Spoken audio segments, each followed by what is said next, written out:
I know I'm talking to people right now who are experiencing responsibility fatigue. Somebody recently wrote, Greg McGowan said, "Today we have multiple priorities: work, digital communication, family obligations, romantic relationships, exercise, financial planning, on and on.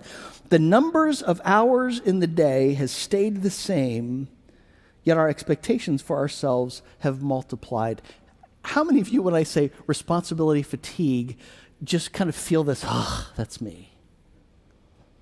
If when people ask you, how are you doing, you say, I'm tired, that's you. I think Elijah's also disappointed with God. Elijah says, I've been very zealous for the Lord our God, and the Israelites have abandoned your covenant.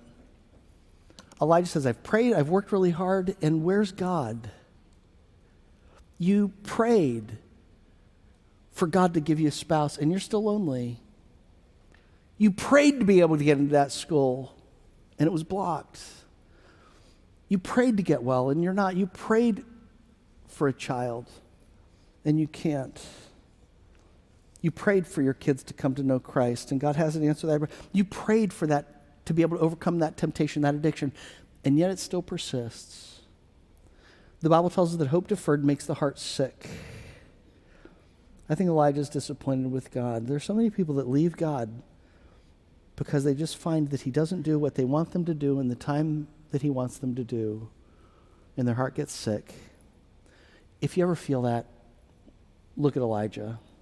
God, I want to die. I think ultimately he's just fatigued. After this confrontation, he runs. He runs 15 miles to Jezreel. He runs to Beersheba, 100 miles away. He goes another day's journey into the wilderness. He's just worn out. Any of you fatigued? How does God restore the broken person and make him resilient? Verse 4 of chapter 19, he gives Elijah rest. Some of you are going to just let this wash over you. So Elijah sat down under the broom tree and he prayed that he might die. He said, I've had enough. Lord, take my life, for I'm no better than my ancestors. And he lay down and he slept under the broom tree. Suddenly an angel touched him. The angel told him, get up and eat. God prepared food for Elijah, and he looked, and there at his head was a loaf of baked bread over hot stones and a jug of water. And he ate and he drank and he lay down again. Some of you right now are envying Elijah. You think, man, I could use that. Isn't it wonderful? When Elijah wants to die, when he's so discouraged, and God meets him, first of all, that God pursues Elijah. Elijah's not pursuing God. You're going to look back on life. We look back on life and we see, oh, it's so much about God pursuing us. But God doesn't give him a lecture. God doesn't quote to him from the Psalms. God doesn't say, buck up, you shouldn't be like this. God lets him sleep. Sometimes the most spiritual thing you can do is sleep. I read one time about a study that was done with depressed people. People on depression medicine were given sleep therapy for 4 to 6 weeks. 98% showed improvement. You need to sleep and a good breakfast. You know, that's why God gives us Sabbath. God gives us a day every week to rest. When God creates the world, he creates it in 6 days and then he rests on the seventh. Why? For him? No, for us, as an example. And then he commands in the Old Testament, Sabbath, once a week, every 7 years, once 1 year, every 49 years, 2 years in a row. And what have we done with that? In the New Testament, Jesus would say to people, the Sabbath was made for man, not man for the Sabbath. And you know how modern Christians sometimes interpret that? Man was made for man, therefore I can do whatever I want to with the Sabbath. So man was made for Sabbath. I'm sorry. Sabbath was made for man, therefore I can do whatever I want with the Sabbath. No, Jesus said Sabbath was made for man. I wonder if one of the reasons people are so tired today and so depressed, there's so much depression, so angry, so much despair, because we live in a secular pagan world that has said 7 days a week are mine, and we don't need Sabbath.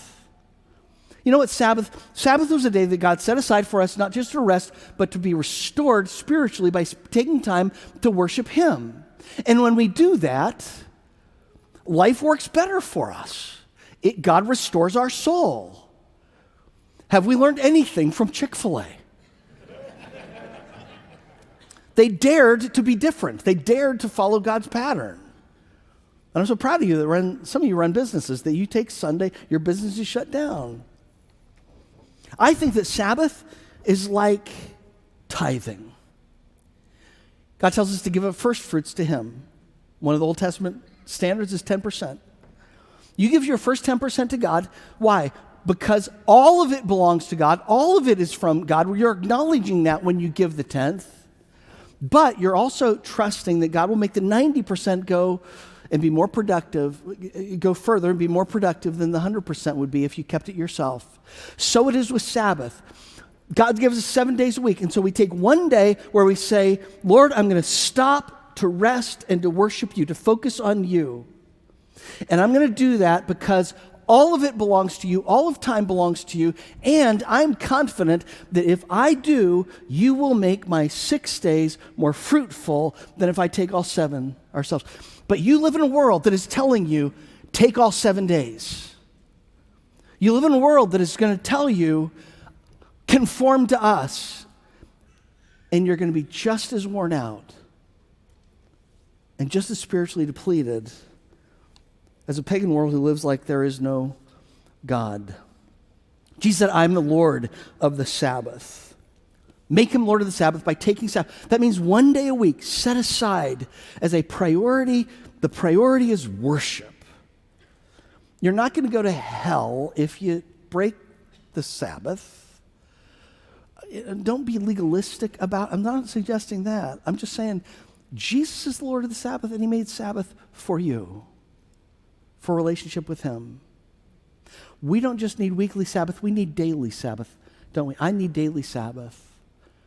That's that time where I still my soul and focus on God. I take time to read the Bible, to listen to the Bible, to meditate on the Bible, to hear God's voice, and to pray. And He restores our soul. Elijah needed to rest. You and I need to rest. But it takes discipline. And by the way, it takes you putting your significance in God. You know why part of the reason that we overbook our lives is we think that we can schedule ourselves into significance. The busier we are, the more significant we must be. No, your significance comes from the Lord of the Sabbath, not from your schedule.